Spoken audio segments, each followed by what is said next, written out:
religious service. You can't even say religious service. Soon nature flags and whistles here. It's Bob from the flagman at Buckingham Palace. And he's just given me a hand to help it because of the length of it, which is quite a length for one man. Grab that, Bob.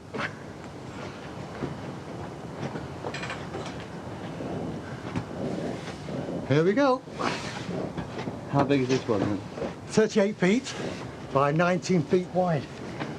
Fantastic. There's something like this. God, see this from Heathrow. Well, it's quite an occasion, yeah, quite exciting. Not very often we get royal weddings here, but it's good, yeah.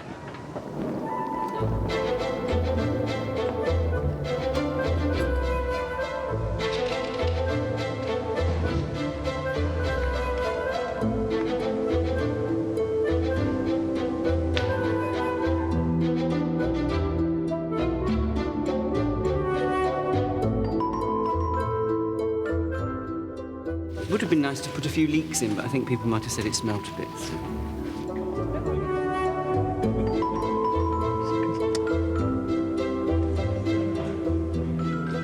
We're used to working on exciting events, so it's another lovely feather in our cap.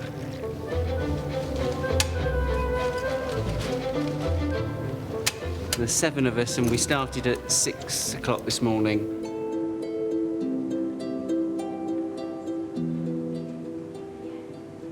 We did the Beckham's wedding. Those are the sorts of events we did. We worked here for the centenary party that was held at Windsor. We did a private party for the Queen at the Ritz. We work in most of the historic royal palaces throughout London. We work at the Natural History Museum, the Royal Academy of Art, the Victoria and Albert Museum. This is the table to support the cake, the wedding cake, and we're just making it a little more decorative with a garlanding and rosette decoration. The bride was consulted on the colour scheme, and like most people, her favourite colour isn't yellow. So we haven't got as many yellow as perhaps we might have done.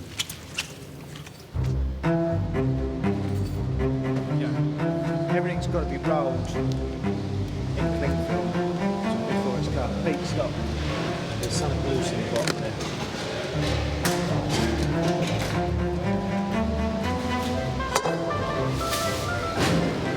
This is the cream cheese for the wrap.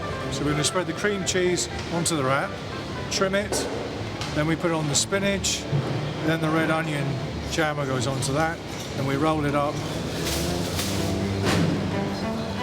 Well, I think altogether there's about 19,500 canopies for the actual reception, which is quite a lot to do.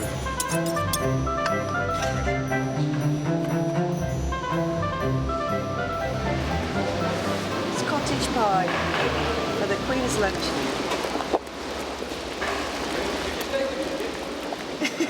It's actually not posh at all, which is nice. I think that Queen has normal things like you and me.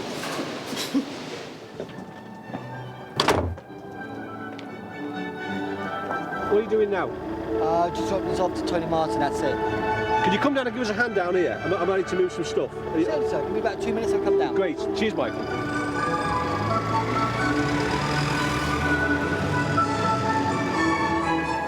All the family in the window up there, look. My auntie Edie from Wem, a friend of his Byron, and my cousin. And they all came down to see the wedding today, because they're going on a cruise tomorrow. One thing that's not going to go wrong, there's loads of loos. Ladies, gentlemen and disabled, we've got them scattered all over the castle.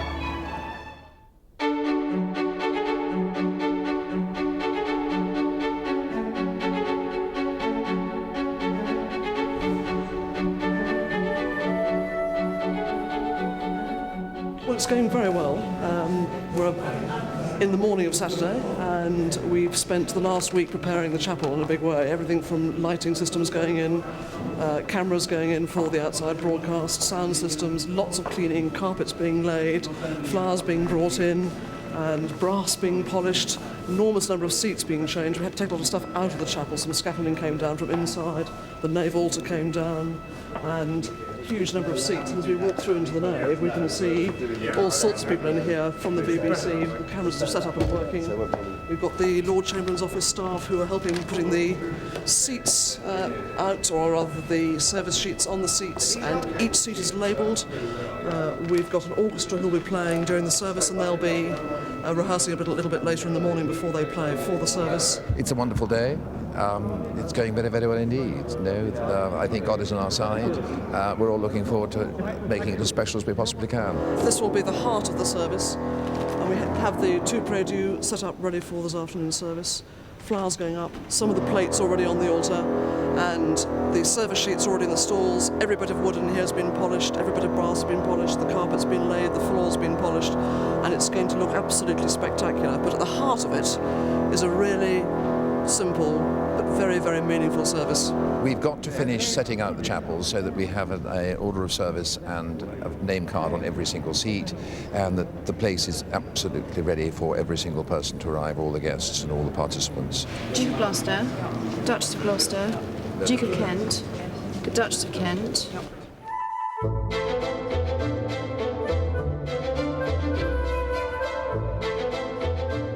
When we heard that the day was going to move from Friday to Saturday, the main thing from our point of view was to make sure that everybody who was heavily involved in the service was still able to be so. We had to telephone all 850 people who had by then accepted to turn up on the Friday. And to re-invite them for the Saturday. We also contacted the 50-odd who had declined on the Friday to see if they could make it on the Saturday. And out of all that number, we lost about 20 and gained about 4. We had to make sure all the clergy were able to be here, and particularly the Dean, and he was able to be here. We had no other particular services that day other than the normal ones, so we could shift from that point of view.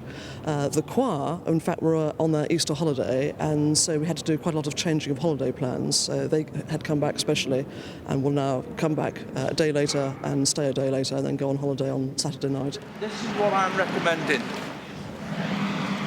The officer here, yes, there is sufficient room for the cars, and His Royal Highness's car will come and pull up here. So when he's finished meeting and greeting, yes, he can then go into his car and then travel up to his destination. Yes, so the guard is actually on that area there, rather than any further back, and the gate's closed. Yep. So you can have the car there, or you could have the car here and he walked across the front of the guard, whichever you liked. Well, as I say, sir, I've got them. You've got the guard here. I've got the guard here, and the young officer will be fell in here to give the signal for the royal salutes. Right. When Her Majesty and then His Royal Highness and the Duchess of Cornwall, as she is then, perfect, are transiting out. Couldn't be better. In this part of the chapel, we'll have the two families and some close friends. So the Queen and other members of the royal family will be on the south side, and members by then the Duchess of Cornwall's family will be on the north side. We had one major rehearsal yesterday afternoon in which we had everybody here. We had the choir, we had the orchestra, we had the clergy, and we had stand-ins for the couple and the Archbishop and various others. We've got the Queen, Duke of Edinburgh, Duke of York, because Prince Charles is obviously at the top, Countess of Wessex, Earl of Wessex, and at the front we've got Prince William, Prince Henry, Princess Eugenie and Beatrice, Princess Royal's here, and then we've got Miss Zara Phillips, Viscount Lindley, Rear Admiral Timothy Lawrence, and then we go on to the Gloucesters. They're sat in this particular order because it's the order of succession to the throne. Is that how you always wear this on a Saturday morning? Well, basically, all the colonels of regiments that His Royal Highness is affiliated to, and that includes Commonwealth members as well, they're going to come from the service during the last hymn around, and they will line the stairs to St George's Chapel for the departure of Her Majesty with His Royal Highness the Duke of Edinburgh, and then His Royal Highness the Prince of Wales and the Duchess of Cornwall will come out, meet and greet with some friends and the local people, and then make their way out and back up to the reception.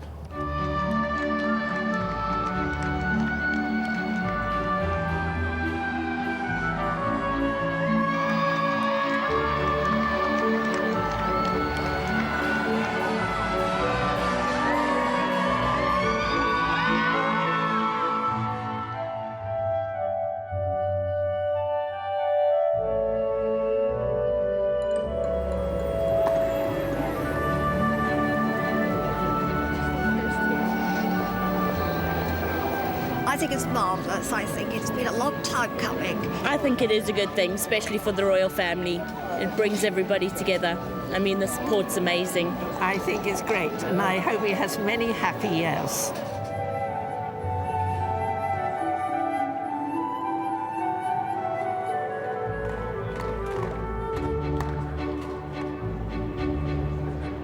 It's a real love story, which is quite nice. Everybody likes a love story, and that's quite sweet. Charles and Camilla be happy at last. It's took long enough, hasn't it? Nice. Very pleased, Deborah. Yeah, I look very happy.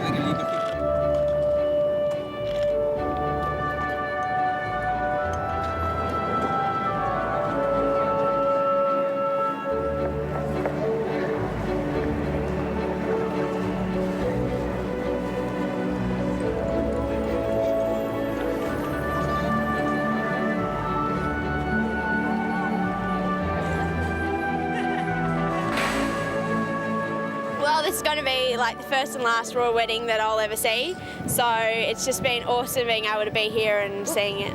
I think it's good. I think it sort of brings the royal family together again, and Harry and William are still free, so I'm happy. The next royal wedding, is going to be between William and myself. Or Harry, whichever comes first.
By thy blessing, let these rings be to Charles and Camilla, a symbol of unending love and faithfulness.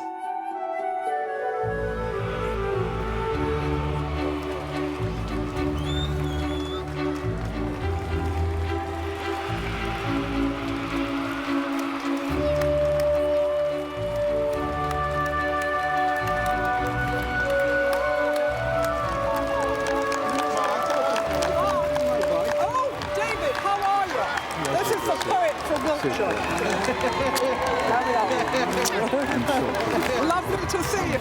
This is David, the poet I'm always telling you about. David Sutton. I've heard so much about you. Thank you very much. He's got his Welsh daffodil on. Make a change, isn't it? Well, I know.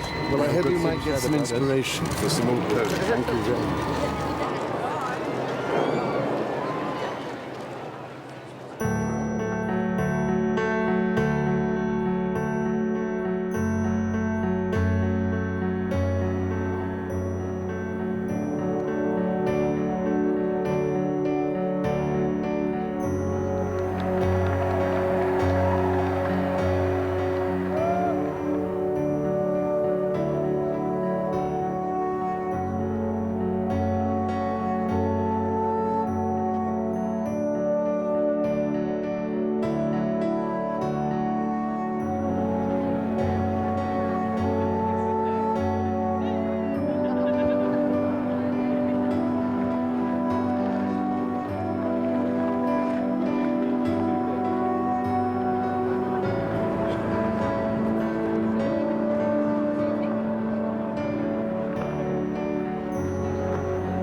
reception's fantastic, yeah. A lot of work's gone into a very short space of time, so yeah, very, very pleased actually, yeah. Hope the happy couple will be pleased themselves. What will happen right now, well, the Queen will send off her son and new daughter-in-law from the Sovereign's entrance. They will be piped round the quadrangle so that everybody, guests and staff, can see them before they go off to their honeymoon.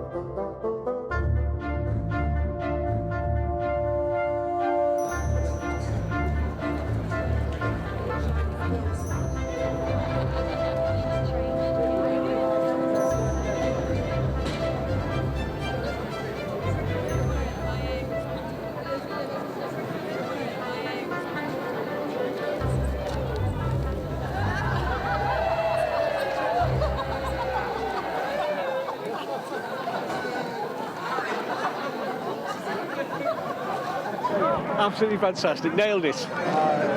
End of a good week.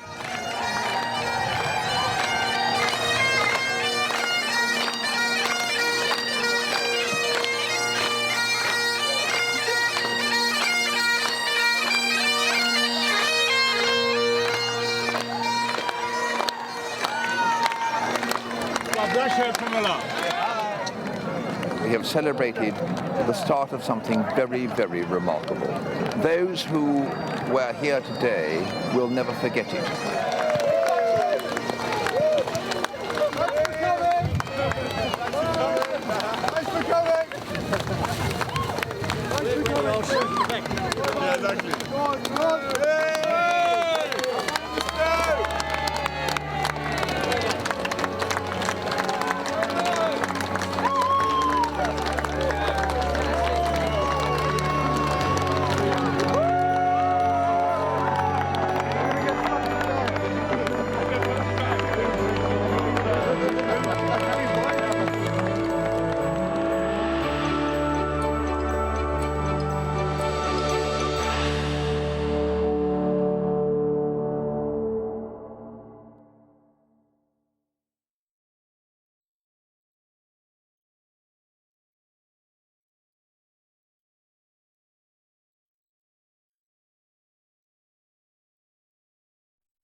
The East Terrace, I thought, was originally rather elaborate and confusing. And so an artist friend of mine and I, we made a model of the terrace and fiddled around with it and eventually made this arrangement of rose beds, as you can see. And there used to be a bronze sort of figure of a chap strangling a snake or something in the middle of the thing. And so I took it away and designed that thing, the fountain, which I think is rather nice. Well, I think it's rather nice anyway. And then when we first came here, of course, there was no garden attached to the castle. And these slopes came right up to the wall, so there was nowhere to sit out. And so we put that staircase in, and you go straight into the garden, because otherwise you had to go down to Frogmore or somewhere to get any kind of any ability to sit out. There used to be a certain amount of shooting. In fact, there were quite a lot of wild partridges here back in the 50s. They've sort of more or less disappeared. There was, I don't know if you've ever heard of Herne the Hunter. He was a sort of mythical figure who was a gamekeeper here, and there's all sorts of stories told about him. And there's an oak tree down there called Herne's Oak. Didn't he get mad? Well, yes, I don't know what he was a curious fellow. He used to tie stag's antlers to his head and so that so as he could get close to them to shoot them.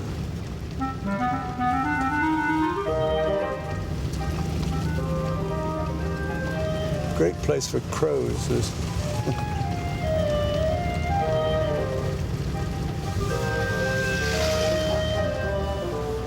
These, there's two of them here. They were a wedding present from the Duchy of Cornwall, and they're made of the bricks. Are made of the spoil from the china clay workings. And they were rather pleased. So that they said they'd like to give us a couple of cottages, so we put them in here. These are the gardens, the old kitchen gardens. These are now the current greenhouses, which really provide everything that's needed here and in Buckingham Palace, and also a lot of stuff is sold in the shop. The difficulty is that we're either here by ourselves or we've got 100 people living in the place, so you can never get. You know, if you've got a greenhouse, you need to have a sort of constant production. It's much more expensive growing our own stuff and getting it from Tesco or whatever it is. Talking about, so you going to the farm shop there? You want to do that? Yeah, I think that would be good, just because having seen the. We'll try and get there, but I don't know whether we can.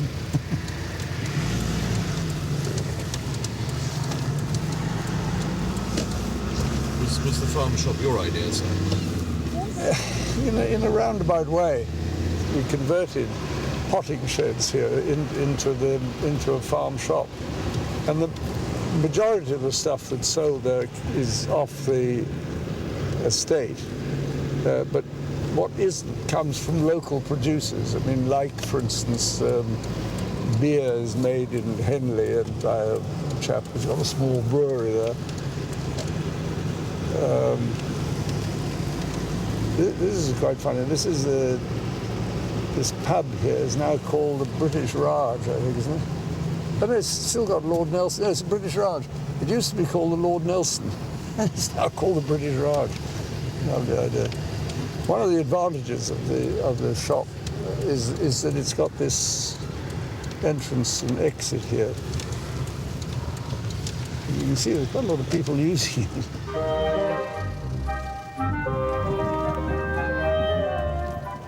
Morning.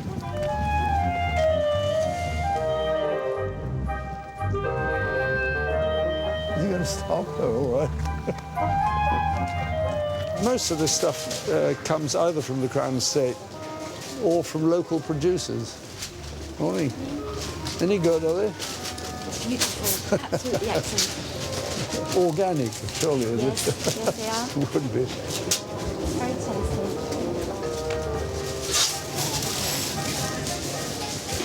All the butchering is done in the back there, or right here in front of everybody.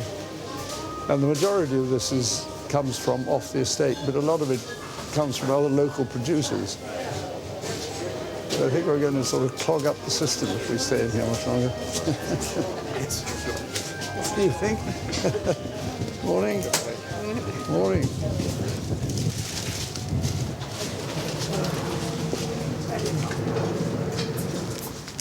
These are all from Sandringham. And then we also produce apple juice at Sandringham. And that gets sold here as well as there, as well as goes to, I think, to Waitrose. I think they take it as well. The art I've discovered is you can get lots of customers, but if you don't get the pricing right, you lose money. If you get the pricing right without hurting anybody's feelings, then you make a certain amount of money.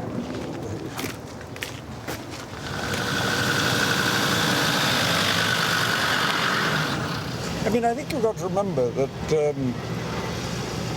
there was a huge change during the First World War, when practically everything stopped here, and there was the gardeners all went to war, and the farm sort of half closed down. then there was really only 20 years between the First World War and the Second World War, so nothing much got done but in that period. And then the Second World War, again, everything went sort of downhill. And then after the war, there was it was impossible to go back to what had been going on before. I think the whole estate was stuck with this problem with these enormous facilities, and in a way, they were virtually derelict. Yes, you could do the arable farming, and you could do the dairy farming, and we used to have pigs here.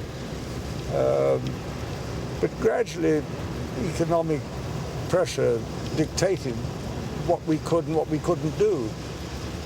We could not reinstate the gardens. There was no point. Everything had changed by then. All the stuff that was produced by the gardens you can get from the market now.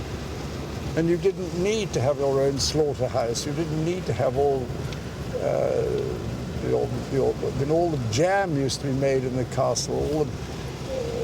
We didn't have a brewery, but big estates had to do everything for themselves. Well, when all that stopped in the years after the war, you had to redevelop it into a completely new sort of structure. The avenue here is generally referred to as, well, I refer to it as Hurricane Avenue. It used to be a lime avenue coming all the way down to the river, and I suppose it must have been about 200 years old, but it got blown down in the 1970, whenever it was, storm, or most of it was blown down, so he decided to take them all down. I mean, this is probably the end one here. Would this be a good point, sir? I'm just looking at with the castle in the background there and the avenue. It'd be a great moment, maybe, to continue talking about your carriage driving about the show here outside the car. Would that be acceptable? Outside the car? Yes, it's just that he's getting cramp, is he? So for this will all be the new area of the new show? No, on that side there, the far end of that, well, it's no good doing it that over the top anyway, is it? One of the problems when they try and do the Christmas broadcast here is they have to do it in little sort of 30-second slots. You must get used to it. Well, you don't really, it's too bloody racky.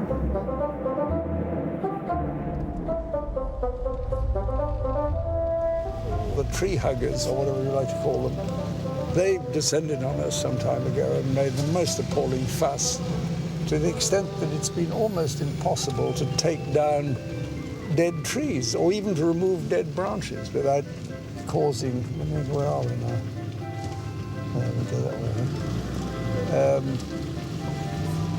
And then there are these people who are concerned about wildflowers and wild plants, and they say we've got to have special protection. Well, the thing is, the reason they're still there is because it's been managed. Normally, we don't try to exploit it. We're not actually trying to get rid of anything, and if we know there's something there, you obviously allow it to continue. But the single interest people think they've invented them, that it was only due to them that they're there. It isn't. They were there before. And why should we do away with them? There's no need. If they've discovered them, splendid. But I mean, I don't see the necessity to completely change the way in which you manage the place simply because they've discovered what's in the place.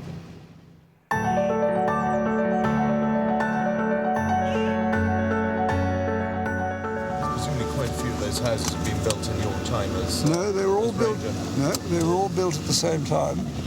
They all to the same design, but built in different materials. And the reason was that nobody who worked in the park lived in the park until that was built, which was 30-something. And the king thought it would be much more convenient if people lived in and around the estate offices and workshops. But this is up here is where George IV kept his menagerie. He had giraffes and various animals that he was given, and they all were accommodated up here, and I think that went with it. Never thought about bringing the giraffes back, so... No. This is the Deputy Ranger's house.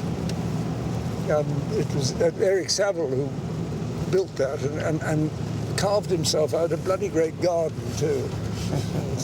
He was a brilliant gardener, and but he was a crotchety man. This area here used to be very popular. Cavalry exercise ground used to be very popular for pop concerts, and this is sort of picnic area. People used to drive all over the place, and when you had a pop concert, all the pushers and everybody drove on, so the great onto the ground. So one of the things we tried to keep people from driving onto this ground, and I suggested we put up these rails low enough to discourage drivers, but quite easy to step over. So that's why they're here. The interesting thing is, the other day they wanted to replace them with wooden ones. I said, well, look, these things have lasted for 30 years. Why do you want to change them? Well, you can't barely see these anyway, but that's why they're here. It's a constant battle trying to keep these. Oh, this is going to work, is it? Go on. It's supposed to do something, but anyway. Oh, there we go. This was originally to keep the deer from the Great Park from getting into, coming down this way. Now you have to keep the deer in. Bloody silly. I can't see any of the deer. They're all on the left. Oh, they're down there. Yeah. The trouble is, I think they wander about over here when everybody's out of the park, and then when people come in, they move off a bit.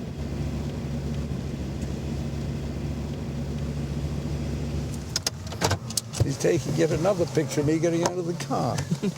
Done absolutely persistently every time. This used to be arable all through here. During the war, it was all ploughed up. But it's lousy. I mean, most of it's clay. It's almost impossible to do. And then we had cattle on it, and it was all fenced in. It wasn't profitable. And so we decided to put it back to a deer park. We brought them down from Balmoral. They've always been deer here, so at least we brought back their descendants. And so that all this is now open park, which I think is a very much better arrangement than it was before. I mean, looking at this, though, you must be, surely it was the right thing to bring back the deer park, because I mean, it is the most... Well, I'm glad you agree. Before we go, sir, I just wonder if you could sort of briefly explain to us, Sarah, what's going on There's up there. the sun and there's Copper Horse. What do you mean? Well, you want to tell us about the Copper Horse? I don't know anything about the Copper Horse except it's George III. And why it's called the Copper Horse, I haven't a clue. Then he's got to take me getting into the car yet again.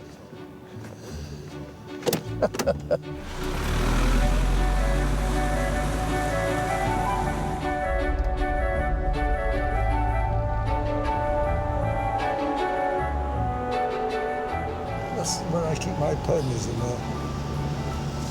And I used to keep my polo ponies there too. And the riding horses are kept in here. And then there's a riding school there. And then during Ascot Week, all the carriage horses are accommodated in that. That's the old garden house, which is being converted into a police bunker, as far as I can get. All these are stabling around here for the carriage horses. What are you doing about lunch? Have you got any transport anyway? Oh yes, don't worry. The camera set up and ready, waiting for the star check. In there, yes. Okay. When do you expect to go on? When are you going to be back? Thank you very much indeed.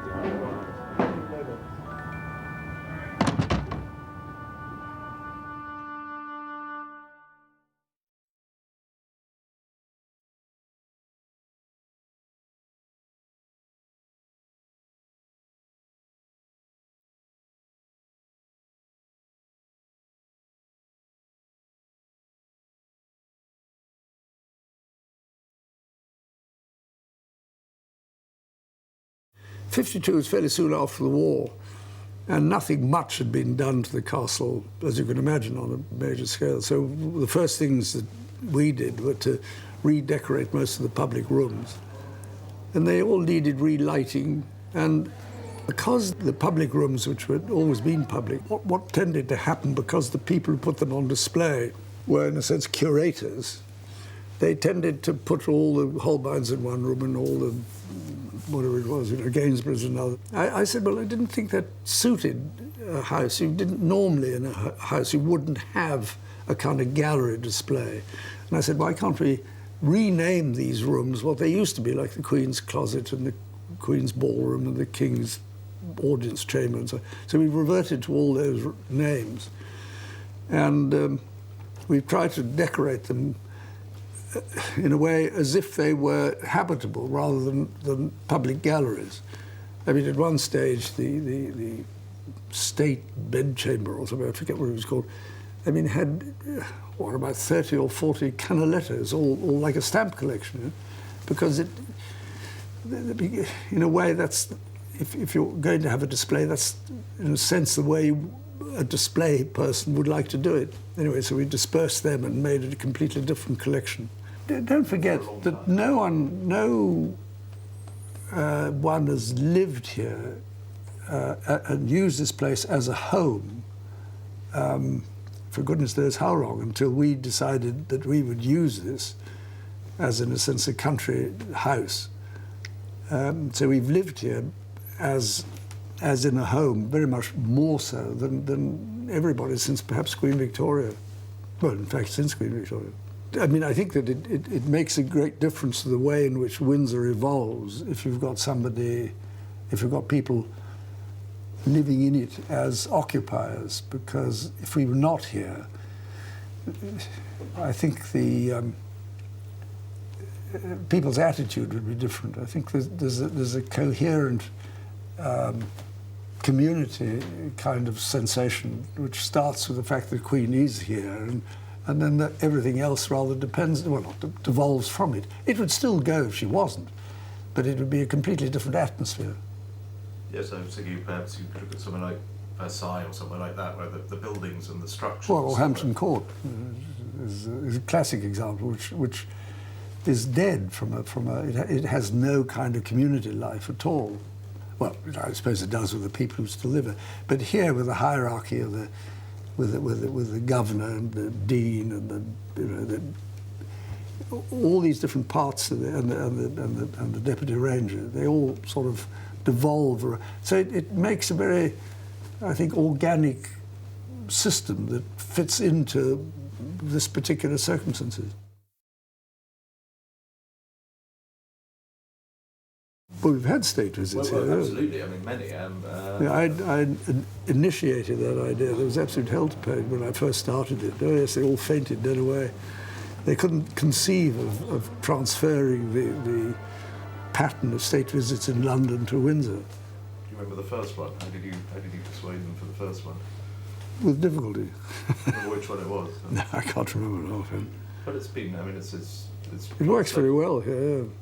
I also persuaded them to have some of them at Holyrood, which also caused a certain kind of consternation. What was the main objection to moving? It wasn't an objection. It was just, ye gods, how are we going to organise it? And what are we going to do about the Household Cavalry? Where's the Guard of Honour going to be? How are we going to, where's the procession going to go? Where are we going? You know, it's so easy if you do the same thing every time. You know precisely what's going to happen at Buckingham Palace, but you suddenly move it somewhere else. You've got to rethink everything. I mean, I think everybody enjoyed it, but it was a sort of, ye gods, what now what? There were state visits here before. I mean, Napoleon III came here, the King of Portugal came here, and King Edward VIII, 7th day. So going that far back, it was used for state visits, but the pattern was rather different in those days. But certainly since before the First World War, I think these were the first state visits here. It would be fair to say, in a way, so you're a bit of a royal rebel. No, not a rebel, no, I wouldn't call that. Or innovator, perhaps. The signs saying speed limit 38 miles per hour. I've never seen those anywhere else. Well, I'm glad you noticed.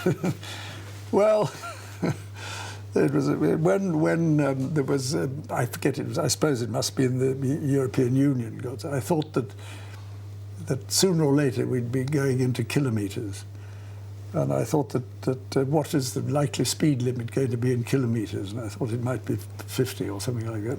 So I said, well, let's put it into miles. And I said, in any case, if we say the equivalent, which is 38, people will actually say 38.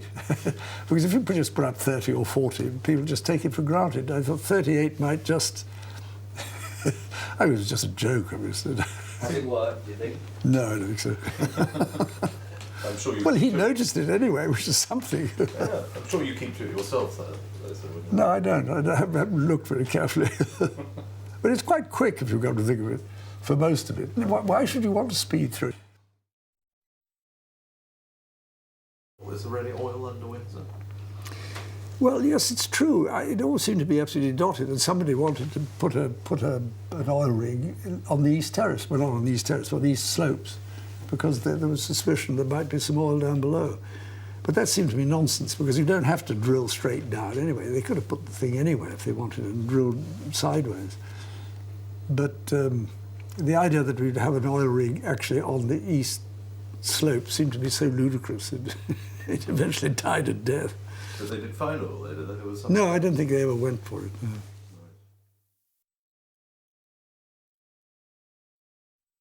Well, I mean, all this area was completely burnt out up in the chapel, because that's where the fire started. Exactly why it started there has never been fully established, although I suspect that it was because they were using it as a place where they were bringing the furniture to go back into the bit that had been rewired, and they were bringing the furniture out of the bit that was going to be rewired. And I think that there was a whole bank of switches, and the altar was in a sort of alcove, and they had curtains across it when it was used as a corridor, and they pulled it open when it was used as a chapel. And behind the curtains, which were obviously closed, were spotlights on for or lights that lit up the altar and the ceiling. And I suspect that when they came in, they turned all the lights on, which included the lights behind the curtains, but they didn't notice that. Well, why should they? And I think that after a bit, the lights got hot and set fire to the curtains, and the flames went up, and so that the whole of the fire was in the roof spaces as opposed to down below. And that went through into St. George's Hall and across into the grand reception room and into the red drawing room and along this way, but not on the corridor, into the green drawing room. It was interesting because I then got hold of a layout of the rooms and tried to see where the damage was in relation to the structure. And it struck me already then that we could at least separate the chapel from the lobby, which is what happened eventually. The interesting thing, the thing that made all the difference to the way it was handled was the fact that, in spite of this being a state property, and this part of it is not inhabited by us anyway, it's all public, it's all open to the public, the House of Commons decided they weren't going to spend any money on its restoration, so we were rather stuck with it. In a way, it was a blessing, because from then onwards, we didn't have to contend with a paymaster and having to satisfy anybody else. And so we had to then find some way of funding it. So that was the reason for opening Buckingham Palace and also for changing the admission charges to the lower ward here. I said we really had three options. You could either restore everything exactly the way it had been before, or you could have a competition for redesigning the whole thing. But by great good luck, I think it was Country Life had sponsored a kind of public competition for redesigning the place. The designs were so awful that everybody was quite convinced that the best thing to do was to restore it to where it had been before. But we made two exceptions, or three exceptions really. A, the redesign of the chapel and the octagon lobby. The dining room, which had been completely destroyed. In any case, there'd been a fire there in the 1850s, so it wasn't Wyatt's original design. And the St George's Hall, which was fairly straightforward, so you know, a completely new design was possible within reason. So the general agreement was that we'd redo the green and red drawing rooms as they were before. The difficulty, of course, was that there was a lot of companies bid and underbid each other in order to be able to say they'd been part of the restoration, and some people overdid it, and so the people who built the Octagon Room, for instance, had underbid, and they went bankrupt in the middle of the business. So I think we bought the company.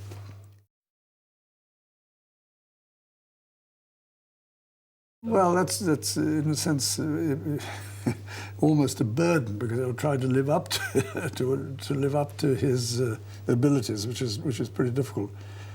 Yeah, obviously. I suppose it feels different to anybody. If you've just bought a house, it's different to if you inherit a house. Put that way. If you inherited from a family that's been living here for quite a long time, I think it gives you a different. It's difficult to describe why it feels different, but it does. I think to try and create a memorial to yourself while you're alive is slightly indecent, I think. But no, I mean, life's going to go on after me, and if I can make life marginally more tolerable for people who come afterwards, or even at the time, I'd be delighted. I mean, I didn't particularly want to create I don't know what you'd like to call it, a legacy. I'd rather other people decided what legacy I'd left. I mean, I'm not trying to create one. What are you proudest of that you've achieved here? I think, in modern terms, the fact that it's still going. I mean, people forget how much any organism needs to be kept going. The fact that it is going still after 50 years, that's not bad going, because if you hadn't done it, something worse might have occurred. Permanent project for the future is not to spend so much money. So I don't think the resources aren't there, much as we might like to do things. So it's really trying to keep the fabric in good order as it is, which requires quite a lot of attention. As you've probably seen, if you go around there are various buildings under repair, and that goes on all the time. And the other thing is to respond to outside influences. I mean, changes in the economic structure of agriculture, for instance, the new attitudes to forestry, conservation issues. These are going on all the time. You've somehow got to respond to them.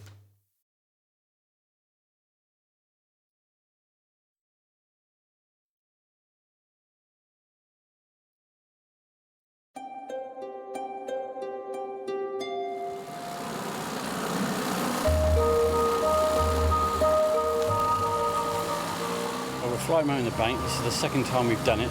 We leave it until the end of August, and it takes us about 3 hours altogether. I mean, I've been here for 26 years, and we've been doing it ever since then. So before that, I really don't know how they did it. They must have did it with size. Throughout the year, we just maintain it to a high standard, and it's basically for when the public. There's a lot of public do see these gardens, so there's just maintenance work to keep it going, and bedding schemes when we need them. Oh, we take pride, not only because we're working for the Queen of England, but there's so many tourists see this garden that it's a pleasure to show them such a lovely garden.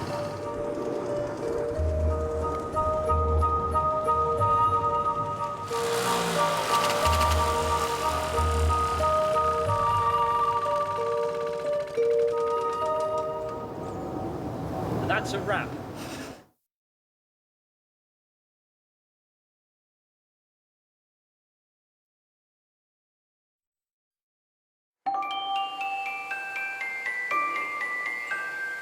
Well,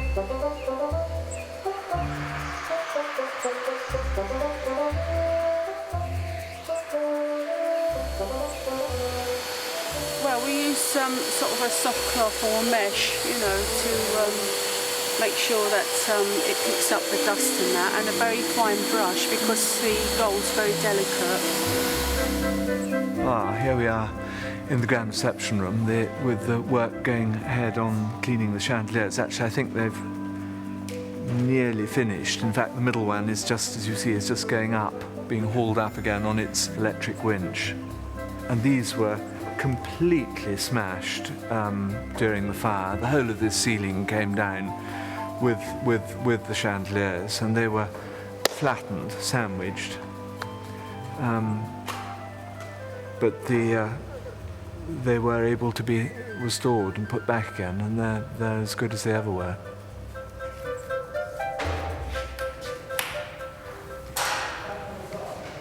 Armour's not overhauled very often at all, because obviously if you're taking it apart and cleaning it, you're causing wear. So they're not done. They're dusted very regularly. It has to be done every month. It's two reasons. Once dust settles on an armour, it can act like a sponge if the atmosphere gets moist, and obviously damp is the enemy of armour. Well, a lot of these plates, of course, are used, these services are used during state visits and for state occasions. And when President Chirac was here, I think we used the tournée service. These are frequently taken out for state occasions and carefully washed and put back again.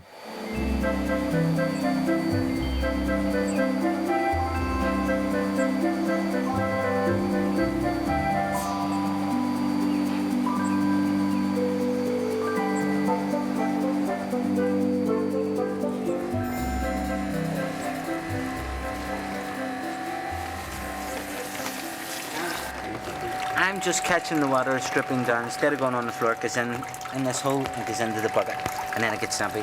And as you can see, it is a bit black. It's like Guinness. I wouldn't sit under a chandelier. I would move away just in case anything ever did break or anything. If I go out to a restaurant or anything like that, or I'd move away, I wouldn't sit under a chandelier. I wouldn't work if I'm walking in the ballroom, I'd walk around it just in case anything slipped, or you just wouldn't know. Well, I think work here is now really complete, and this is always a mammoth task, and this ceiling is enormously high. It really looks quite different once that's been done. You can really see everything glittering and bright and clean.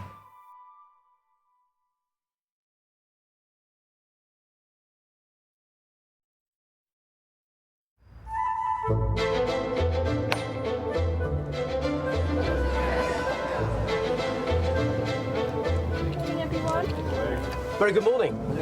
Morning. Welcome to Windsor Castle. My name's Peter. My name is Penny. Hello, can you hear me? I would like to welcome you to Windsor Castle. Welcome to Windsor Castle. Welcome to Windsor Castle, enjoy it. American Express? Bags, cameras, mobile phones, umbrellas.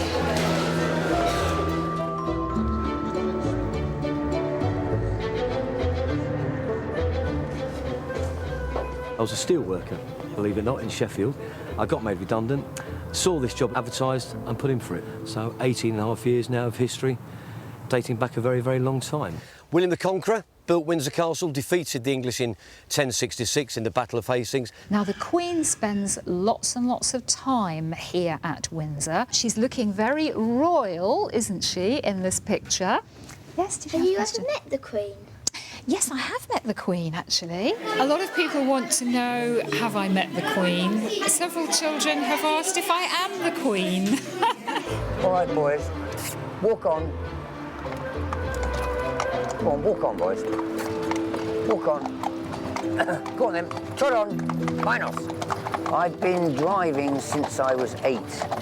We work 365 days a year, except about 200 of it's wet, cold or miserable. These 4 girls, all I suppose in their mid-20s turned up. All it turned out, private school educated. And as always, I asked people what they do and where they come from.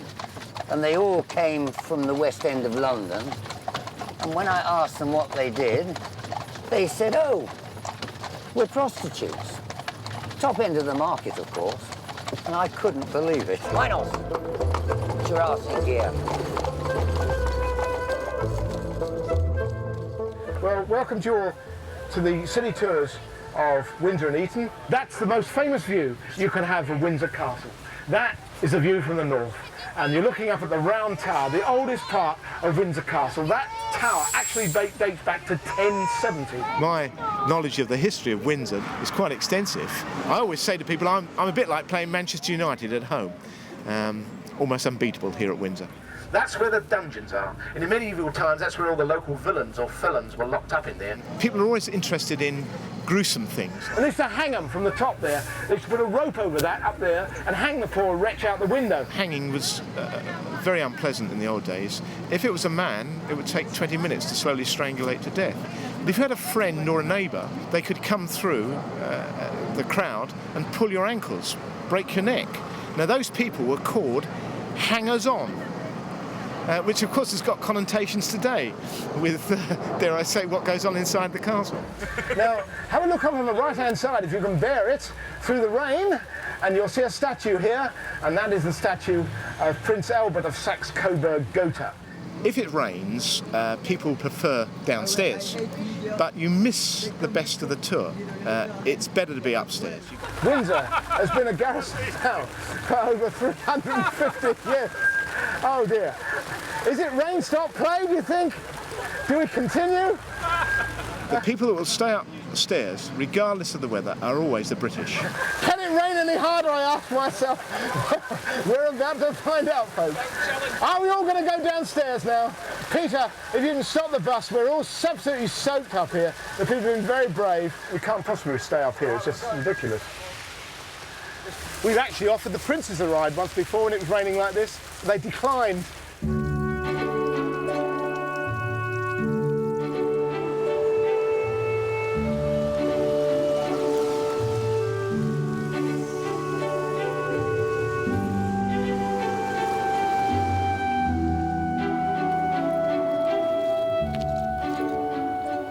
Well, today is the August Bank Holiday opening of Frogmore House Gardens and Mausoleum. It's one of 6 days in the year when Her Majesty graciously opens the house and gardens to the general public to come along and enjoy, as they are today on a lovely sunny day. Most of the public we talk to are really amazed with the place because they don't realise Frogmore Garden is as it is, and they walk round and most of them are very privileged to be able to walk where the Queen and members of the royal family walk.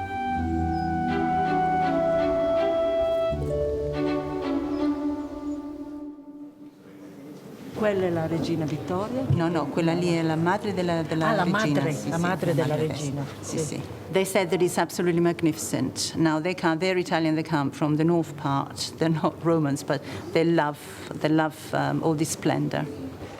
Do you realise we can't have this, you enjoying yourselves? It's not done. Oh, isn't it? No, not here for historical reasons. They like people. They enjoy the interaction with our visitors. They like imparting knowledge. Yeah, the Holy Bible belonging to General Gordon of Khartoum, presented to Queen Victoria by his sister after he got assassinated. We had to retire at 65, but they kept me on because they couldn't get anybody else. They come to love the castle, and many of them are reluctant to retire from the castle and indeed stay with us. It's not work, is it? Be honest. It's one of the best paid holidays I've ever had.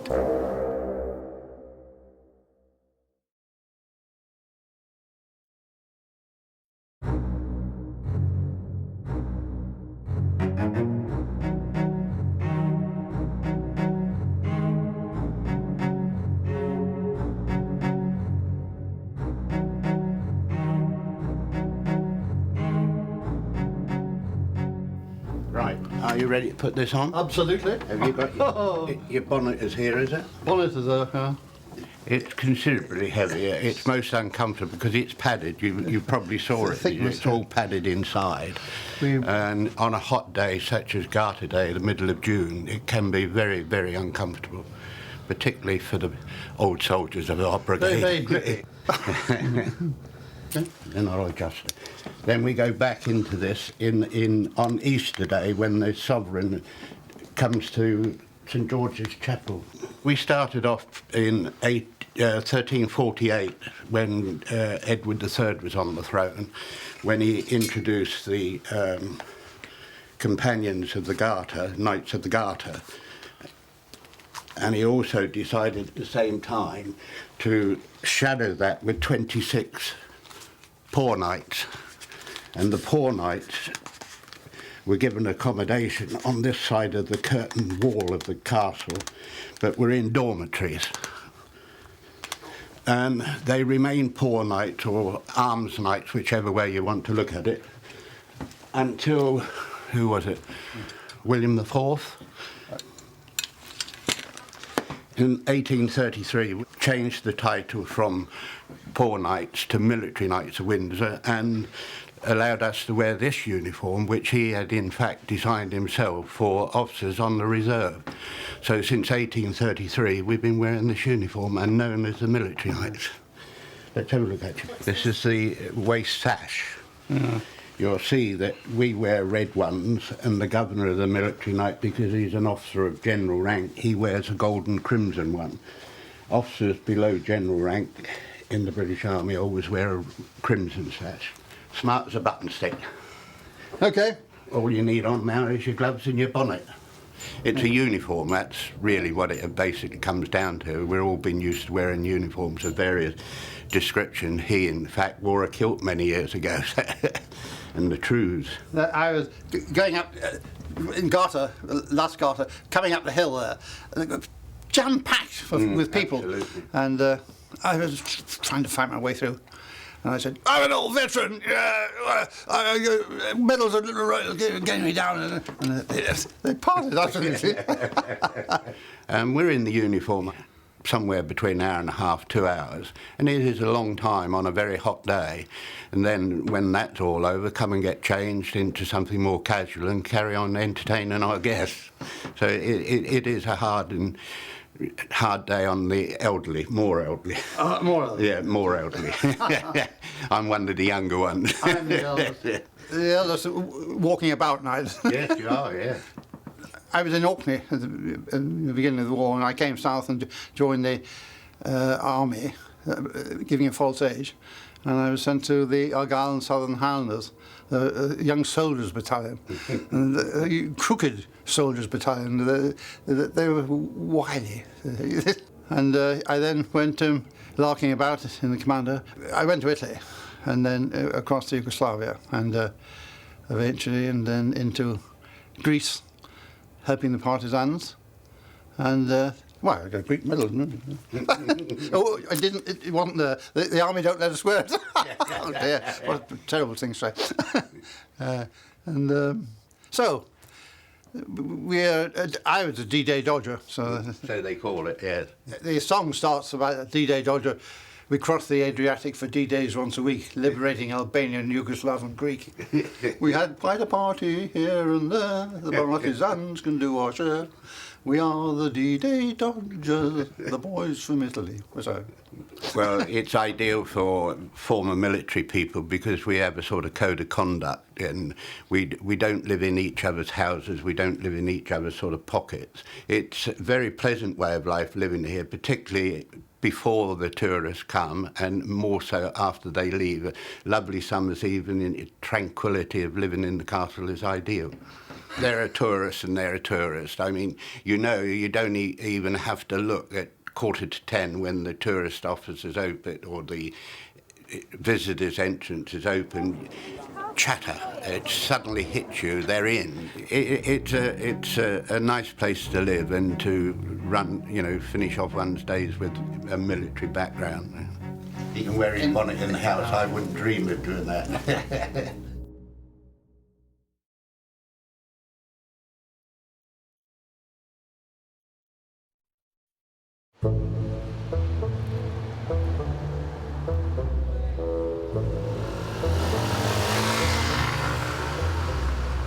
I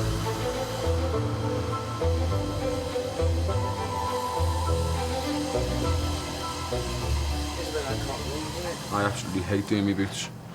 Every time I'm on Queen's Guard, I always have to like pay a tenner to get the lads to do my boots for me because that's how bad. This is the first time I balled my boots in about 10 Queen's Guards. When I first come here from training, it took about 8 hours to do.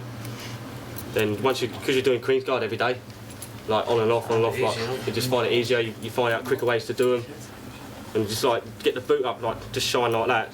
After that, take it in the toilet with some cotton wool water bullet, and it comes up gleaming. Found easier ways as you go along, like you know to do.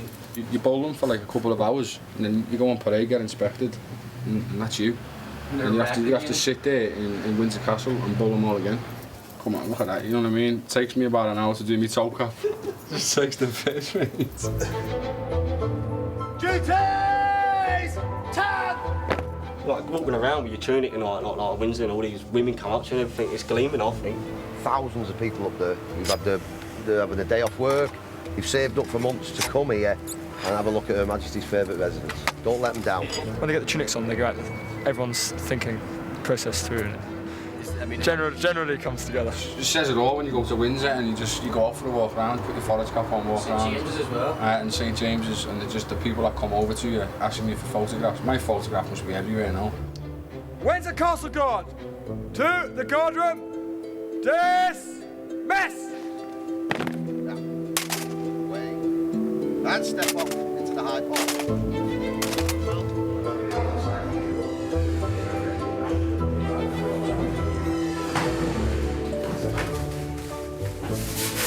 Sticky tape's a wonderful invention, you know.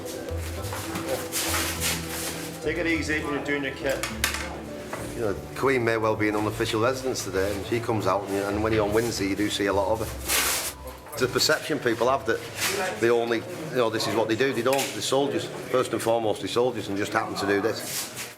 Only a few months ago, these guys in operations in Northern Ireland, and likewise, before that, they're in Basra. So, you know, it's pretty busy. This is our regiment mascot, Dunnock, which obviously represents the 1st Battalion of our Irish Guards, which is our regiment. Every time there's a changing of the guard, he's there, wears his tunic, which he's got his medal there for Northern Ireland. He gets inspected, I get inspected. If he gets anything wrong with him, then I get told, and then I've got to show for it. These are soldiers who happen to play the flute and then the pipe band, they play pipes. Regimental bands are different. And the lads much prefer marching behind these because they play the tunes they like. They're a rifle platoon in the battalion. It used to be the machine gun platoon. The pipe band, they're the assault pioneers. 5-pace roll, quick march.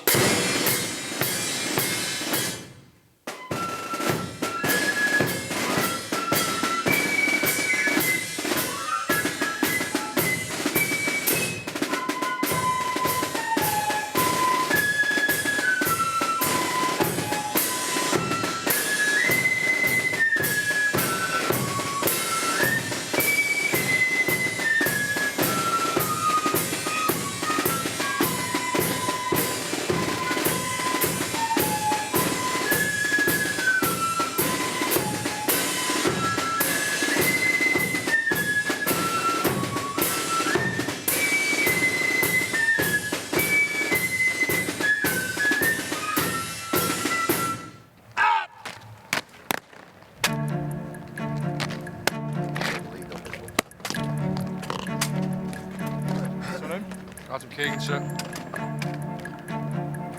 Guardsman Keegan, good boots, sir. Guardsman Keegan, good boots, sir. Corey, need a stitch in that curb chain. Just here, is it? Yeah. Down a stitch, yeah. 3 o'clock on the Guardsman Smiley, show curb chain correctly. Look at that. Hey. Guardsman Smiley, show fluff removed from suite, sir. Guardsman Smiley, fluff removed from suite, sir. Bad order, sir. Guardsman Smiley, bad order, sir. Danson, curb chain correctly stitched, sir. Let's enjoy the day. Remember, the public's here to see you, not me. Here we go. By the left, quick, hard, go, there.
Getting ready to sweat.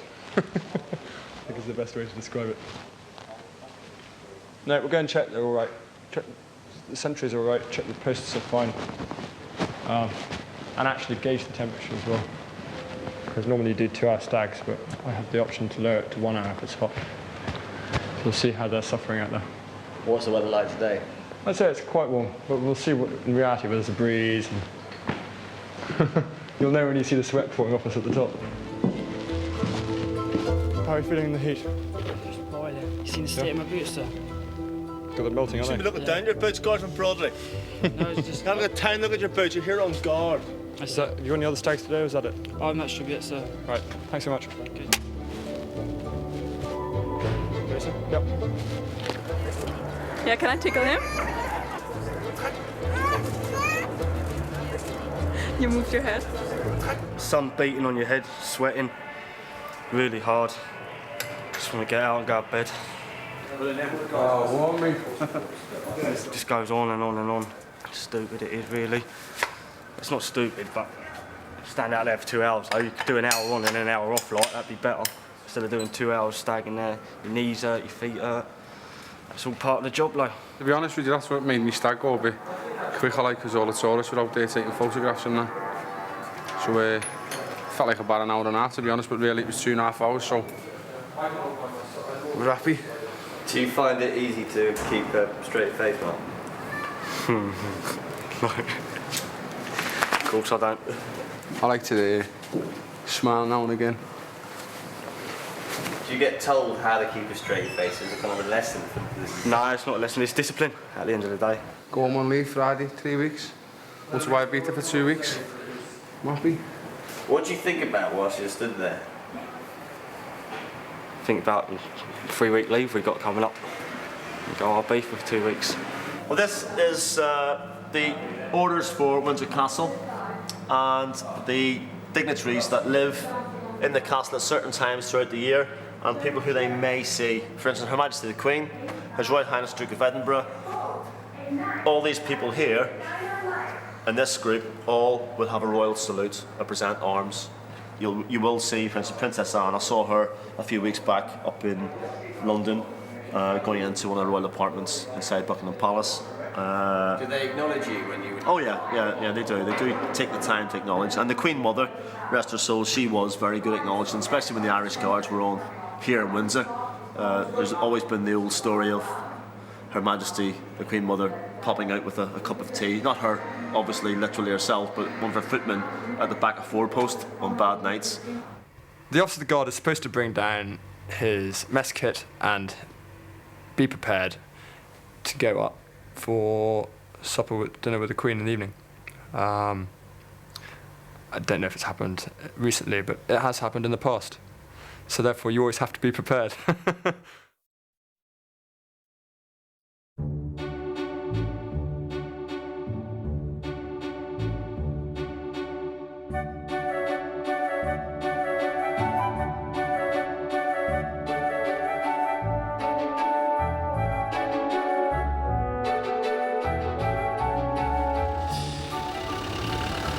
My name is John Stubbs.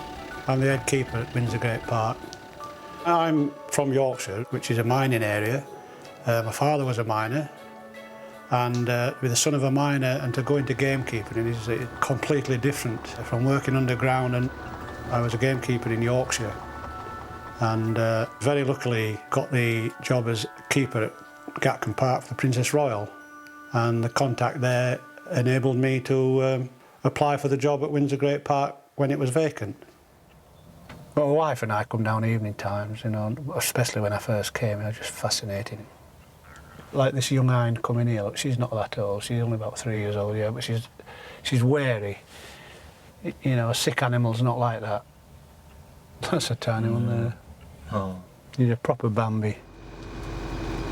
Mainly June is the main month of the calves, which is quite worrying sometimes because of the public being in the park.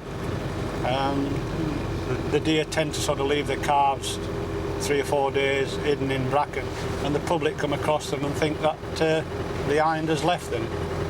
and people sort of carry them out to the gates, which causes a problem. We then have to sort of rub them down with grass and take the human scent off them and put them back and ask them to tell us where exactly they were. Usually we put them back there, and then overnight the iron comes back and they're on the feet and away. Come on! Come on! The deer have got to be managed, obviously, otherwise we would get too many deer in for the acreage. And so we actually cull the deer starting in September. But you've got a young stag there, he'll be 4 years old, the one that's walking away from us. You can see how he's got a nice level back, and he's holding his head quite high, because there's a fair amount of weight in those antlers. And we take maybe 6 old stags out and leave 6 young stags every year. So we've got a rotation of different ages of stags. It's usually about 50 yards before you can get near them. And like I say, they're semi-tame because of getting used to the public walking up and down the long walk.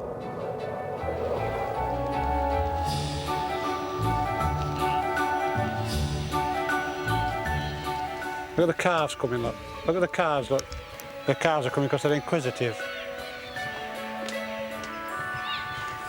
They could hear the squeaky voices, same as them. They've got squeaky voices. One of them asked what a baby deer was called. We couldn't quite decide. Right. Does anybody know what these deer are called? Red deer. Red deer's correct. Now, a red deer has a calf, and they're the smaller ones. They have a fawn. F-A-W-N. Yeah, well, I come round every day, you see. I've got a good job, haven't I? Yeah. Well, enjoy your walk anyway. Thank you. Okay? Yeah.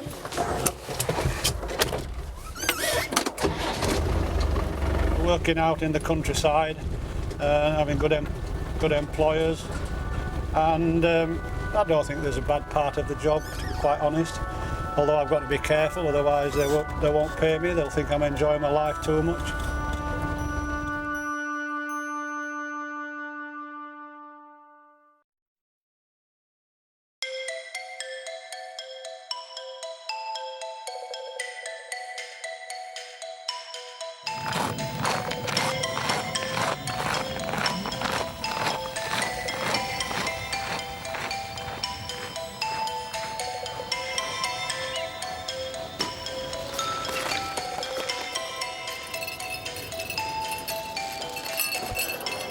Well, we come down here twice a week as a deterrent for pigeons.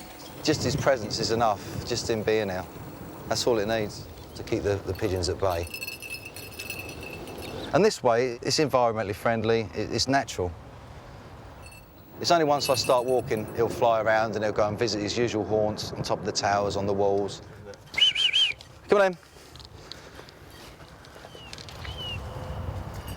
As you can see, he's equipped with some mean-looking talons that actually could cause a lot of harm on people, especially on its prey. And that's why you've got to make sure the temperament of the bird is suited for this environment which is flown in. So you've got to use a bird that is biddable with public. You couldn't use a really aggressive bird that we'd use in the city or at a football ground where the problem is just solely pigeons and there's no people. They'll see you walking around, but they don't realise what you're doing and who you are, and then all of a sudden, he drops out of the sky from nowhere, and because Red is very calm, he doesn't get flustered, he doesn't get phased. He likes people, he likes having his photograph taken, and he's the bird for the job. He has big claws, look. Is that the same thing that Mary had, or Queen Mary? Yeah. That's right, yeah. Kind of falcon? The same sort, Harris Hawks, yeah, they brought them over from South America. I mean, his roots are in South America, but he's never been to South America. Essex born and bred. We should really call him Wayne. Come on in. He is a bit of a show-off.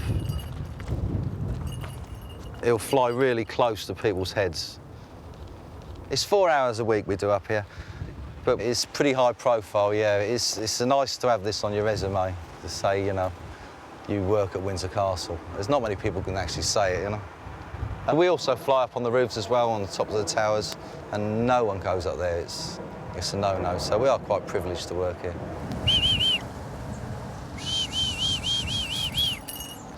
The bird does the work. I just walk around and make out I'm in charge. But he's actually in charge, he's the boss. Come on in.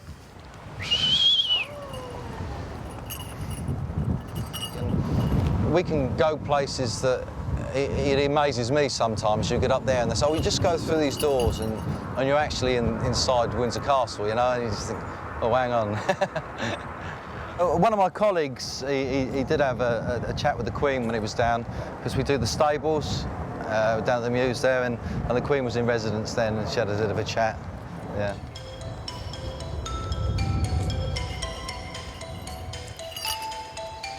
The size of this bird, if he wanted to, he could kill. I mean, he's a veritable killer. If I was a pigeon, I'd be scared. I wouldn't want to be here. It's not inviting. It's not good. Yeah, good boy.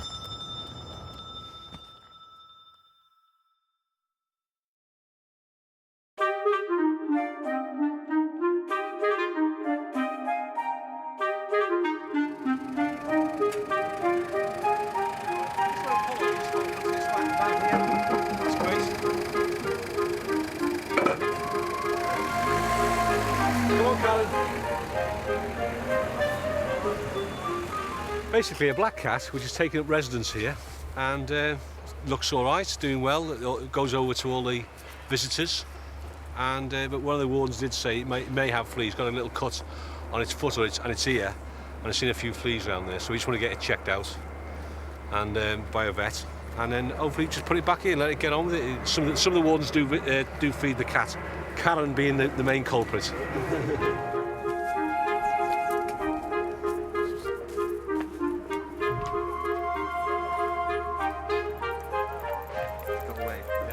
Yeah.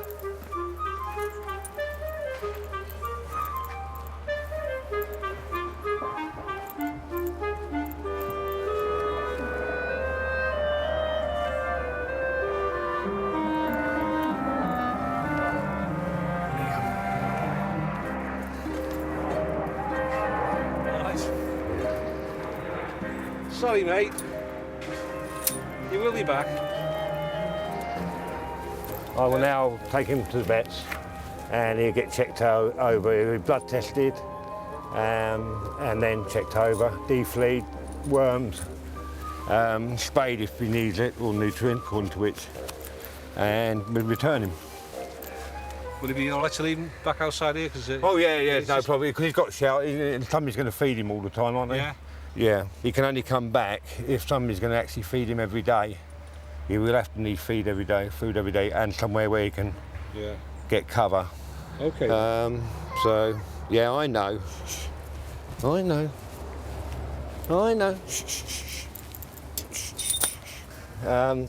It's not the first time we've actually been here. We actually owned 2 cats here to one of the people who actually live in the castle. So, but it's the first time I've actually been called out to the castle to actually catch a cat. So, bit of experience. We'll now have Cats Rescue Unit by royal appointment. Yeah.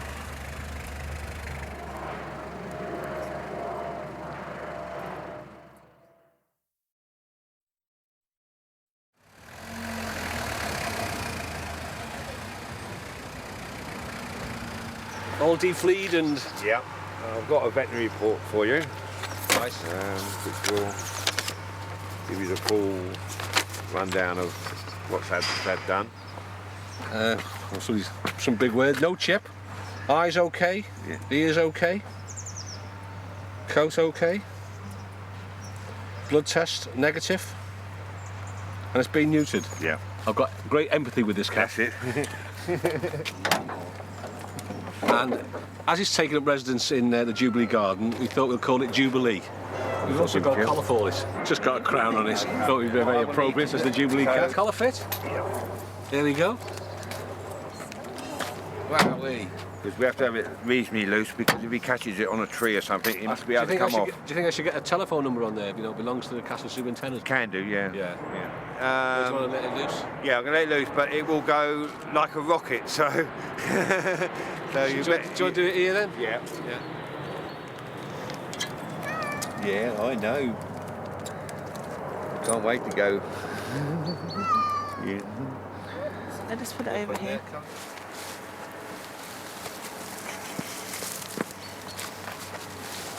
Look at that, hey. And just keep an eye on him for a Yeah, few sure. days, just to make sure if there's any emergency, you can give me a call. Yeah, and sure. I'll come straight over. Okay, thank you very much. And, he looks quite happy. Yeah, he does. Success story today. Okay, well, I've got to sign for this cat now. You've got to sign a piece of paper for me. Right, let's do that. Quite often, most stray cats is where people move house or somebody passes away.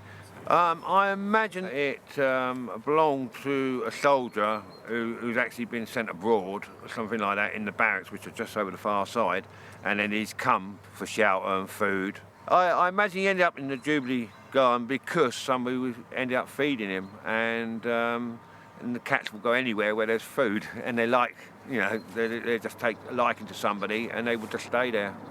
He is definitely a happy Alfie cat now because he's had all the treatment done and he's now looking to be looked after.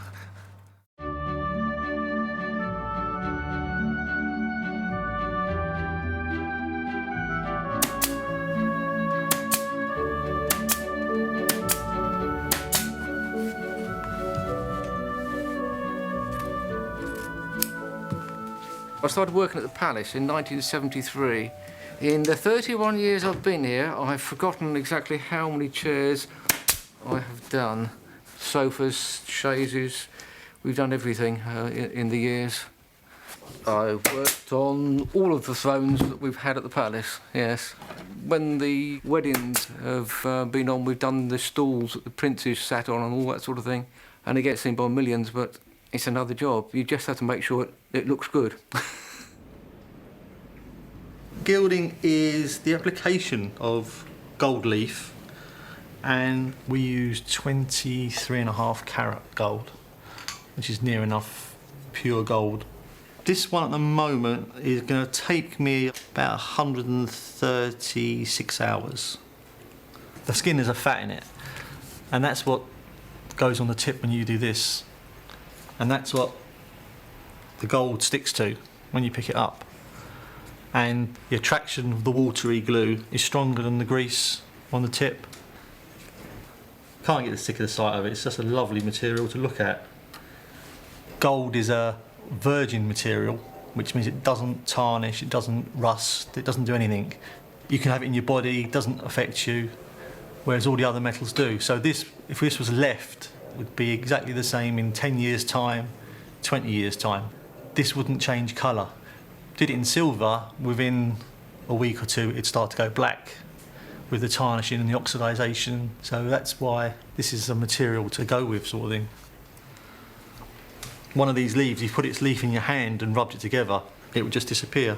Because it's so thin, if you cough or sneeze. I suffer from hay fever, so that's a nightmare. If I'm gilding when I've got that, there's one sneeze and this lot ends up floating in around you, and you've got to go and pick it all up. What I'm doing here is just taking a rubbing of the missing piece of brass, as you can see there, so we need to replicate that as much as possible.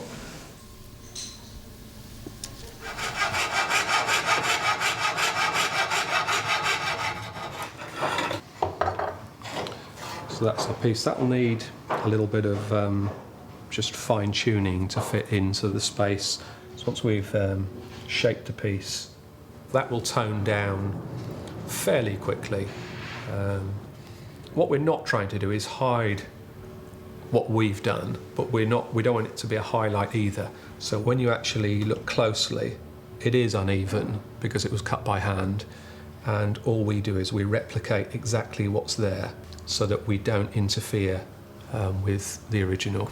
We use the same techniques as were originally used. We don't use a modern glue when we stick this down. We'll continue with a fish glue. The intention is to only use things that were originally used and things that are reversible. That way, anybody that comes after us won't have a problem taking a particular part of it apart. Tom's working on a classic sofa table here. This piece is from the Duke of Edinburgh's study. Bits either become loose or they drop off, and we're in this case sticking back the pieces that we've got. A lot of the pieces of furniture in the castle are used on a regular basis. We find the fact that pieces of furniture are being used a great challenge.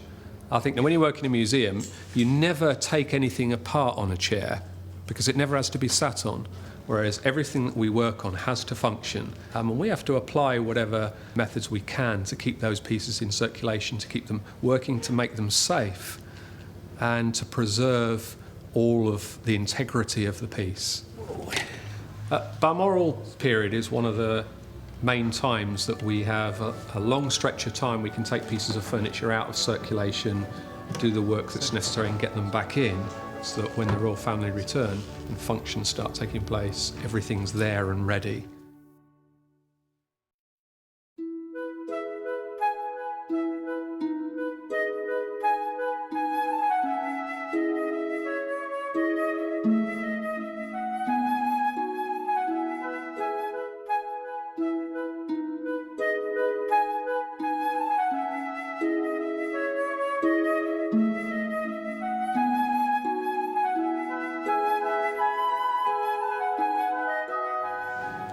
Well, these are the settling bowls. So the milk would have been brought in by churns and it would have been ladled out into the settling pans. And they are, how they described, they were left to stand and the cream would rise to the surface.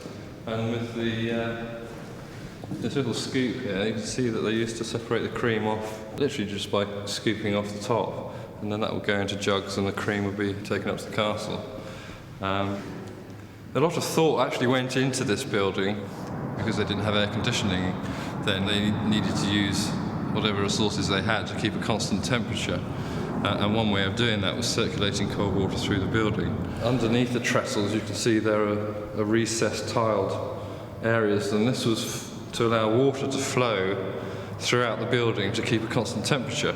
And the water wouldn't not only circulate under the trestles, but also through the fountains at both ends of the Royal Dairy. The floor is actually a false floor, and underneath the floor is about a 5 or 6 foot airspace, again to insulate the building. And even the windows have a degree of insulation. There's 2 or 3 layers of window panes to stop the heat coming through. And of course there was no electric in those days, so the lighting in here would have been by oil. And to take the fumes away, the central tiles are actually hollow, and that would allow the fumes to be drawn out of the top of the building. So a lot of thought went into creating quite a unique environment, especially when you consider that this was sort of mid-1800s, late 1800s. We use a relatively simple separator today, which are very low output machines, but they do a much better job of mechanical separation. Obviously this was a physical separation, and the majority of milk now is drunk as pasteurised product. So there's nothing to stop you doing unpasteurised cream in here, but from a cleanliness point of view, it'd be awfully difficult to try and keep these tiles clean. And I don't think environmental health would think this is a very suitable site. Probably quite difficult to justify having 3 dairymaids just for cream this day and age.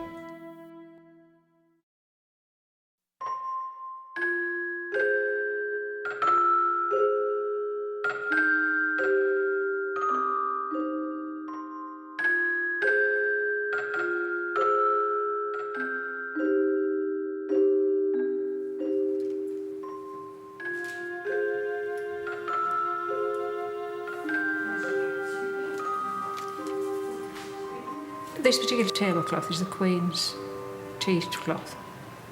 Little fragments of the lace have pulled away, so it needs to be joined up and reinforced. I've been here for 27 years, so it is a long time I've been sewing. But something like this, it's an absolute joy to do because it's so beautiful, it needs taking care of. I used to do a lot of sewing. Away from work, but the fact that I'm doing so much at work now, I don't do an awful lot in leisure time. I do nothing other than just take care of the linen and maintain it in good condition and make sure that everybody has what they want when they want it, and everything's in good repair when it goes out. Every year you do your inventory and you get a list from each individual as to what they have in their area. And then obviously you've got to count the stock that's in your cupboards and work out, if anything's missing or where it was missing from, and deduct what you've got rid of yourself. And as I say, it's quite a major task keeping track of it all. So that is that piece repaired.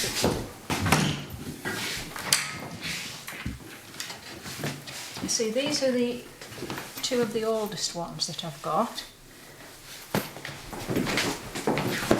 That one is 1898. I think this one is a bit older. That one is 1889. When I came, it was easier just to do one letter. I just thought, well, it's a Windsor's sufficient, that's all it needs. And I mean, they are such a beautiful, beautiful design, which you see you don't get now. The new linen isn't anywhere near like this. Tablecloths are only used for breakfast, not for dinners. And you see, it depends on the amount of guests you've got as to what size tablecloth you need, because they put leaves in. The largest one I have is 16.5 yard. So you've got to make sure that the cloth is the same width and the same design, obviously, if you're using two, so that the pattern matches up. Most of them are different designs. One of my favourites, which is the hunting scenes.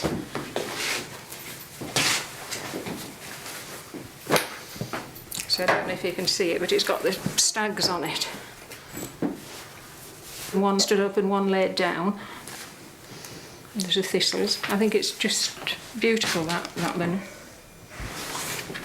All staff sheets, staff pillowcases, guests and royal sheets, and the corresponding pillowcases and towels. And in here we have tablecloths and napkins, what we call bread squares, doilies, tea napkins, embroidered tea napkins, tablecloths, bath mats, what we call toilet covers, which are dressing table covers. Those are north side. Those are for Lancaster and Edward towers, a particular colour for a particular tower. Those are guests' bath sheets, which are quite large, as you can see. So the guests' white ones, much preferred as white. Beautiful and fresh and clean. Those are the Queen's private tea cloths. That's it, matching napkins. That's it. Oh, but as I say, if you appreciate beautiful linen, then you want to keep it, don't you? I mean, you look in the antique shops at how much they charge for old linen. There is a, you know, I mean, there are people that do appreciate it.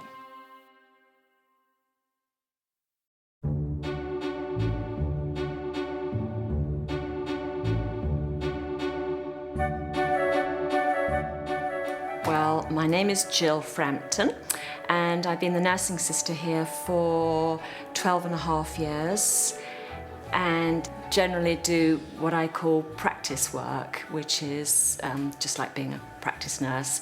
And that's dressings, blood tests, weights, blood pressures, all sorts that one does in a general practice. Come in. Yeah, hello, sister. Morning, Peter. Very nice to see you. Hello. I look after everybody, really. It is a very wide and varied job. It's wonderful. Can we just slip your jacket Yes, right here. off? Yeah. Peter, would you like to just take your jacket off? Yes, I will. please? Yes, I'll take that off. Right. Oh, one of the biggest parts of the job is the protocol. As you can well imagine, we have a lot of people with very grand titles, and learning how to address people, how to address them in writing to them, and of course on the telephone. It doesn't matter if they appear to be very, very friendly. Unless they invite you to use their Christian name, you use their full title. Is that comfortable? Yes, yes, fine. Okay. On your first meeting, if it's the Queen, I would say good morning, Your Majesty, and after that it would be ma'am. If it was the Duke of Edinburgh, I would address him as Your Royal Highness, and after that, sir. And that applies to the other members of the royal family. I had the very great privilege and honour of looking after Her Majesty Queen Elizabeth until she died. Queen Elizabeth was always ma'am. It was, of course, good morning, Queen Elizabeth, or good afternoon, and then followed ma'am. When you're dealing with a patient, obviously I do remember who they are, but first and foremost, they're a patient. So I try to remain professional, as well as remaining relaxed and friendly. If they're not very well or they're needing my attention, they do actually like to see a nursing sister who's normal. Yeah. Too many mince pies. Yes, I'm afraid so. Yes. In our patient list, as I would put it, we do look after the Dean and Canons of St George's Chapel and the Military Knights of Windsor. They're not all elderly, but quite a few are. And the Queen likes to look after her pensioners, and they come under our wing. My wife and I are both very well looked after by the apothecary and by Jill. Most of us take for granted, many people just take for granted the sort of care we have. And when I have a few spare moments, I look after the tourists who are in need of medical assistance. And the tourist will stop and ask me, do you know the Queen? Have you met the Queen? Have you done this? Have you done that? And without obviously telling them anything too personal, I can say, yes, I have. Well, thank you, Jill. Okay, and I'll see you later in the week, probably. Yes, right, okay. next week. Yep, okay. I know. Bye.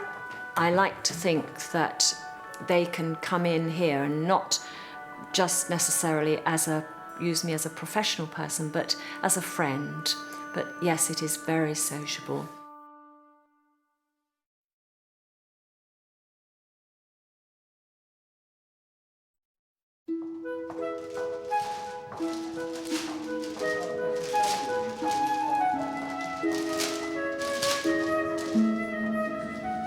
Well, now this is the flower room where we normally do most of the work.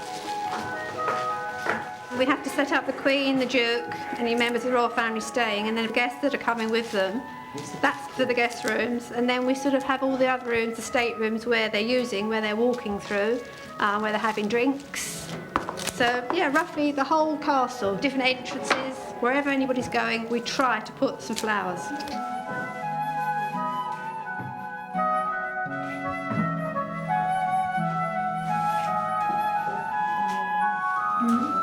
Big arrangements, the pedestals, we're using big flowers like amaryllis, lilies, alstroemeria, that type of thing. And in guest rooms, we try to choose something not too scented, because a lot of people don't like heavily scented flowers, and just a nice selection of really English flowers this time of the year. But for big occasions, we do the work upstairs. So today, as you can see, we're just preparing the flowers. So we're taking the flowers for upstairs up out of our way because we can't move very much. The plan for today is to sort of do the guest flowers this afternoon and the Queen's, etc. But we would like to sort of do all the big arrangements today and all the semi-state rooms upstairs, because tomorrow the aim really is just to do the table, because I think there's about 19 to 20 pieces on the table, so that takes quite a bit of time to do. And you can only use certain size flowers because we're using the gilt. I mean, it's an amazing room to do. And there's all the statues up there, there's all the shields up there, so to do it, it's going to be quite something. And I'm actually looking forward to seeing it done, set up the table with the flowers on. Because at the moment, looking at the flowers and looking at the table, you're going to think, gosh, you're not going to fill it. So it's going to be quite a challenge tomorrow, I think. We're looking forward to doing it. But we're sort of basically on target.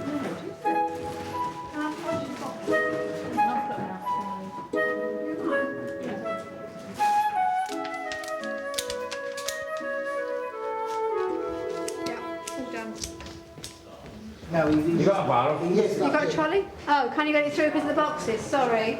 The door just came. You're right.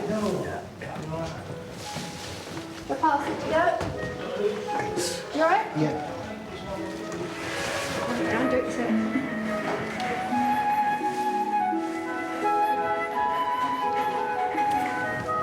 That's slow, Phil. Is it? Onto the carpet, yeah? I don't know. St George's. You have to lift it up. You okay? Yeah. What? He's doing salvers. Well, for the room salvers. Where's this other stuff? Mind yourself, chaps. This is going to be hard to get across to there.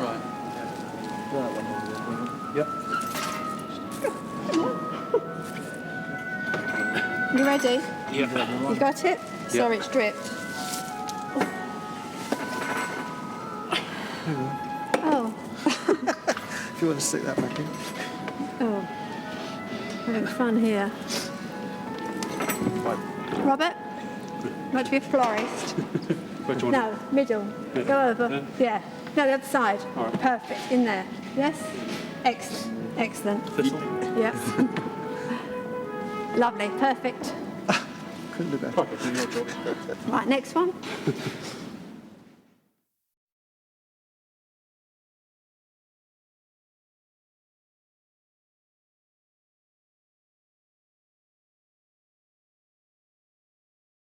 I just had a ticket from the hospital, got to go in the hospital. I've been gardening all my life.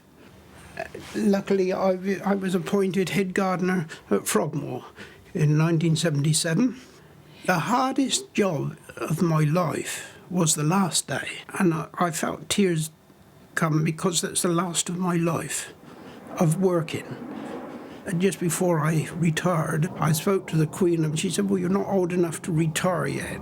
So I related the fact that I'm just 6 months older than she was, which again made it a family feeling about the whole lot. There was never any bother in that respect. And she knows all about her flowers, does she? Yes, and so does the Queen Mum.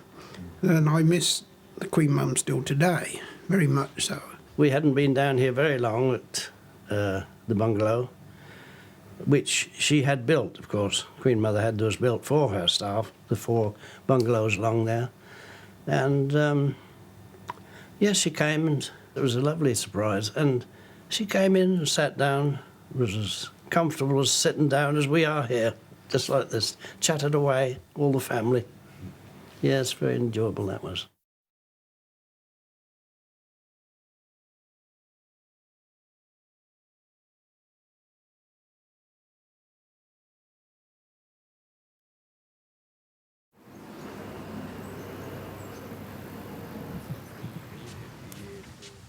Well, we are here thanks entirely to the Duke of Edinburgh.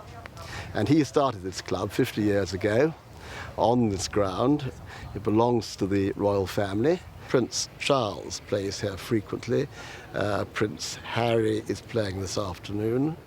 Prince William frequently plays here.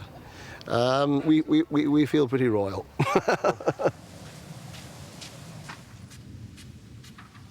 If you look around the club, you'll see 150 acres of mown lawn, which I think is 96 hours of mowing and 128 hours of sweeping once you've mowed it.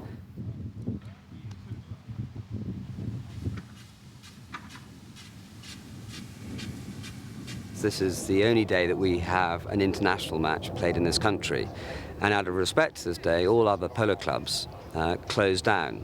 We're very lucky that the Queen has attended this event for many years. I believe in the last 20 years, I don't think she's missed a single time. She doesn't go to any other polo matches, and she doesn't go to any other polo grounds, and so we feel particularly fortunate.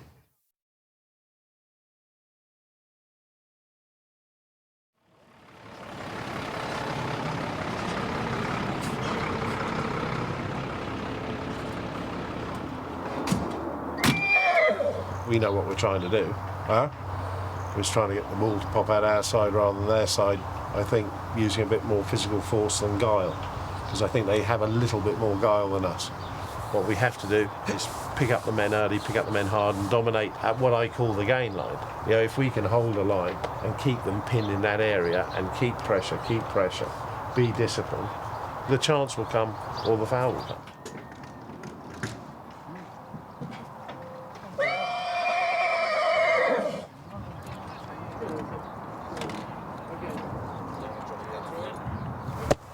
I'm not really worried about Sunday. The only thing I'm worried about is making sure we've got horses, which is always the biggest problem. If we're not well mounted, then you know, you're going to struggle. ¿Me puedes hacer la agachada de poner a Satnam de back y Silvestre de uno? Porque alinean con el más flojo atrás, de back, así que, ¿ah? Los calzo un poquito mejor así. ¿Ah? The Gold Cup, which is the main high gold tournament, I played with 2 of their members, so they know me and I know them probably rather too well. So when you ask sort of like practices, it's like we're always, you know, all of us are playing together or against each other quite a lot of the time.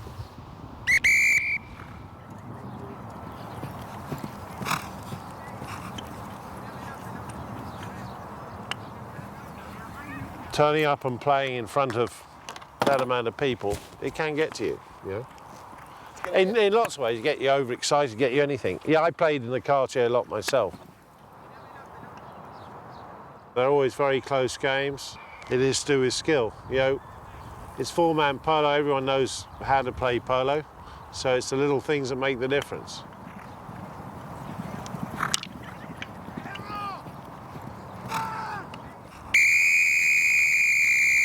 Henry, settle down, okay? Quiet authority, we've talked about it, okay? You know what happens is the guy starts saying to me, yeah, you should be doing this, you should be doing that, and then I ask him to do something, he gets upset. Yeah. They're like children, they squabble a bit, but they love each other, really. Huh? The sensation of speed is tremendous, something that's alive and has a mind of its own. So it's far more interesting than driving a motorbike or a car.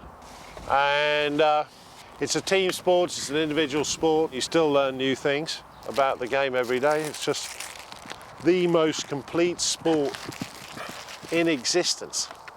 If you think of anything good about any other game, polo's got it.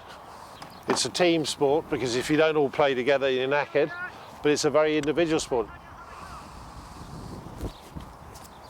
Out there, you've got 8 players, all travelling over 30 miles an hour. You've got a ball with about the same, when it's hit hard, about the same muzzle velocity as a bullet leaves a rifle. You know, the ball can travel 100 yards in the air very quickly. Anything can happen. I've seen people killed.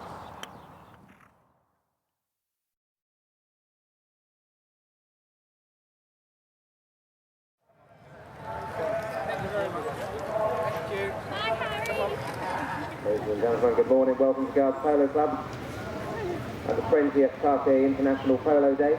The first match will commence at 11 o'clock on the Queen's Ground between Hurlingham and the Prince of Wales team. Our main event this afternoon will take place at 3:15. The international match between Chile and England. Chile, a great side, were played on International Day in the past. Ladies and gentlemen, good morning. Welcome to the marvellous polo match we have here for you this morning. Our 2 teams coming onto the field now, with the Prince of Wales team on the near side playing in red. Prince Harry, number 1, in the red shirt. Players line up, in goes the ball. Straight away, Prince Harry's on the floor. I know the boys are all well prepared. All we've got to do is just sort out horse orders, make sure the horses are synchronised well between one player and another. And we're as well prepared as we can be. We've had 3 practices. The last one was disastrous, but I always like that. You know, practice badly, play well. And it's going to be a tight game. You know, they always are. Prince Harry's side. I got Nemesis English Thoroughbred, Gonzo English Thoroughbred, then Markham and Georgia New Zealand Thoroughbreds. These 2 at the end only came over from New Zealand this year. How many will you use in this game, would you think? Oh, probably 9 or 10. Yeah. Forward. Prince Harry comes behind it. Now don't hit them, they're coming back. Up that long road that you all know about. Okay. If you see an opportunity, release. Do not overcomplicate. Release. You can all hit the ball.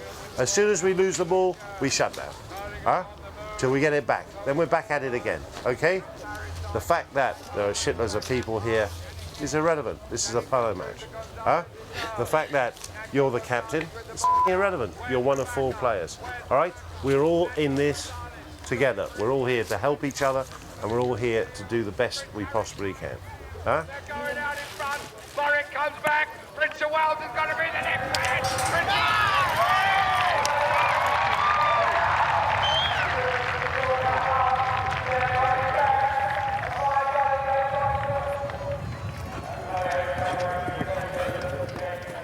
If you see the ball coming for you on the far side, if you're sitting next to your girlfriend, throw yourself in front of her. If it's your wife, sit back and enjoy it. Work. You know, you're more man than ball, all right? Anyone, everyone, be an obnoxious, all right, for 6 chuckers, okay? All right? The Coronation Cup on Her Majesty's Queen's ground here this afternoon. You got a f***ing list, leave them alone. I don't say, just leave it alone, man. All right? Great to have you all here today. Let's hope the rain holds off. Here we go. In goes the ball. England coming through now. Chileans on the move. What a lovely side they are. There's England. Now!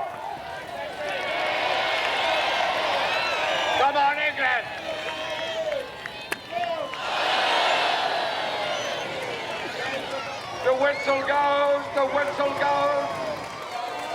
Henry Brand shoots. Can he do it?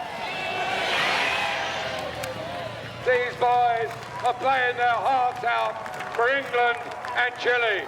I would love to equalise now. England with the ball, there's the ball. England are under pressure. Let me hear you, they're coming by you. Let me hear you now.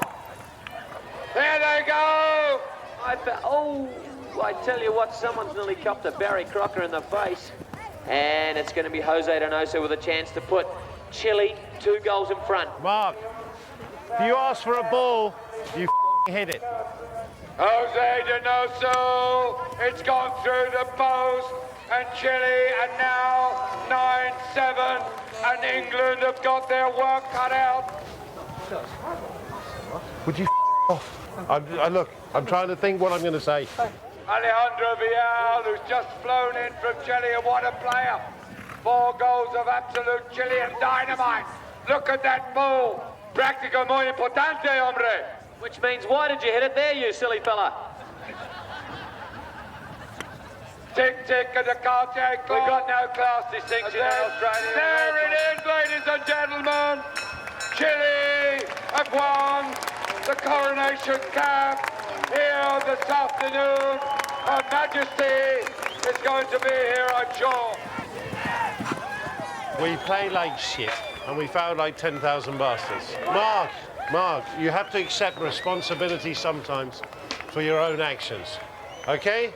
Grow up and learn, okay? You made the same foul 6 times in the same game. The first time you get blown for it, you understand the umpires are going to blow it, you don't do it anymore. We did not play well. That's the reality. We did not play well. We have to learn from this how to play better.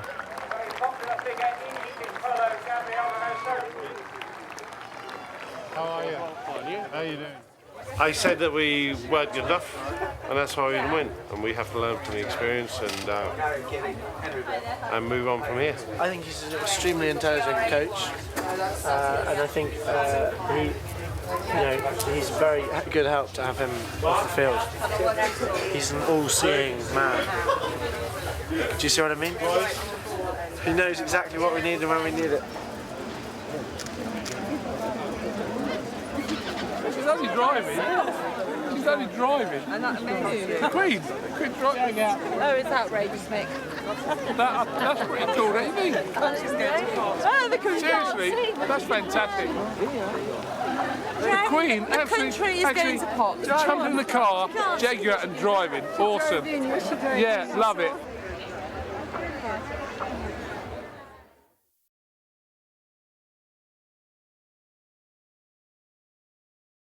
I'm Anton Mosiman and I'm the chef here. And it's a great pleasure to be back again at this wonderful event of Cartier Polo. Welcome to the marvellous polo match we have here for you this morning. Her Majesty the Queen is going to come, and on top of that, we'll bring a few members of her family.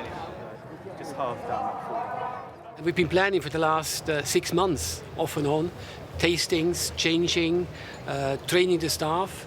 And staff-wise, we have about 150 staff today, front of the house and back of the house. Do you want to tell you what? Let's get another trestle. Another trestle. Or something like that. Yeah, another trestle. There's loads of trestles around the back. Yeah? I mean, even if you put one towards the front of this, just another one. Okay, we've got shitloads of trestles. Another one right here. There's loads and loads of trestles outside. There's loads of rivalry, obviously. I mean, there's so many different cages. I mean, there's thousands of different companies. But the difference with Pink is that we are here and we look after the members on a day-to-day basis. So when they come to the big event, we want to look after them better than everybody else. And I think we do. Prince Harry's side have broken through. Prince Harry's side is there. They're going out in front. Warwick comes back. Prince of Wales is going to be the next man. Prince of Wales comes through with the ball. He's got a chance to put it through the goal. It's gone wide. It's gone wide. It's gone wide, ooh la la! I think it looks absolutely fantastic, the way it's decorated, the table settings. Yes, I think it's just perfect for this kind of events. He's got the nicest marquee and the flashiest chairs and the nicest floor. We don't have a floor, if you notice. We've got carpet. So there's going to be a lot of this during service today because we haven't got a wooden floor.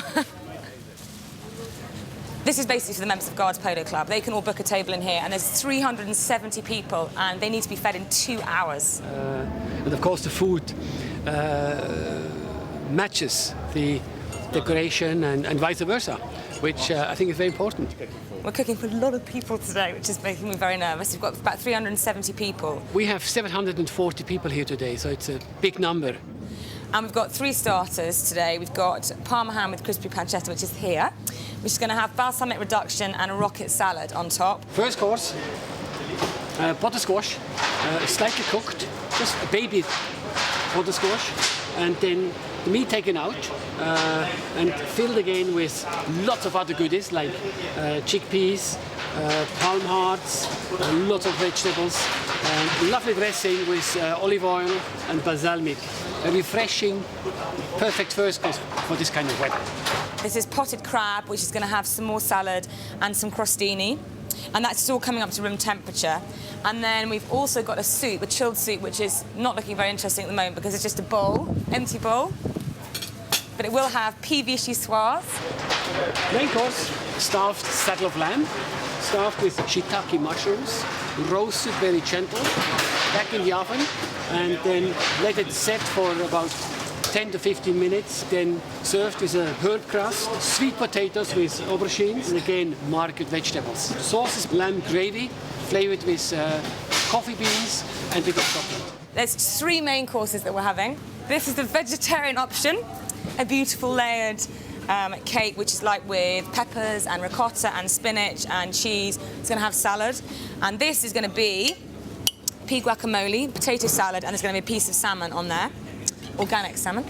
And then over here we're going to have basically like a pepperonata, which is roasted peppers and chopped shallots and garlic and herbs, and that's going to have a lamb noisette, and it's going to have some buttered new potatoes. Dessert is a vacherin glacé, a meringue with chocolate and coffee ice cream filled, and berries, and of course a bit of passion fruit sauce, together with chocolate cigars and a bit of fresh mint. So this is very much the calm before the storm. I can assure you, I will be smiling in a couple of hours. You know, you have a checklist and a checklist again, and 2 or 3 people actually will do the same thing just to make sure everything is here. Ben just rang just to say that she was worried that the Queen wasn't going to get her tea, so... Because what we can afford is to say, oh my God, we have no sauce, or we have no this, we have to go back to London. It would be impossible. So planning is a very important part of the whole event. Well, the Queen comes to the Royal Box for tea, and we'll be having tea in just like scones and jam, and that all goes over to the Royal Box. The Queen is normally quite well looked after. She's going to have chocolate cake, and she's having scones and jam, and she's having smoked salmon sandwiches, egg mayonnaise sandwiches, and a lemon drizzle cake. Apparently she likes Earl Grey tea with a slice of lemon. Ooh, national secrets. As you know, we are by royal appointment of Prince Charles, and that's great. So we actually in and out of the palaces quite a lot, which is always a challenge and always a great honor to be there, and you know, a challenge each time. Prince Adekopondu Bodo Sijawade, and he's having his lunch today. 3 asparagus, 3 crab, 3 salmon, 3 lamb, 3 trifle, and 3 chocolate cups. The night himself is a table of 6 people. We cooked also at Windsor Castle quite a few times, which was always great. I mean, the whole atmosphere, the ambiance, the setting is fantastic. And of course, they have very new kitchens there, large kitchens, wonderful kitchens. So it's a pleasure to be able to cook in those old-fashioned kitchen, yet with a modern touch. Hello? Okay, bye. That's my business partner. The Queen's tea hasn't arrived at the Royal Box, so she's doing that. She's also in the hospital tent at the moment because she's just collapsed. So it's a bit of a dramatic day. No, my business partner.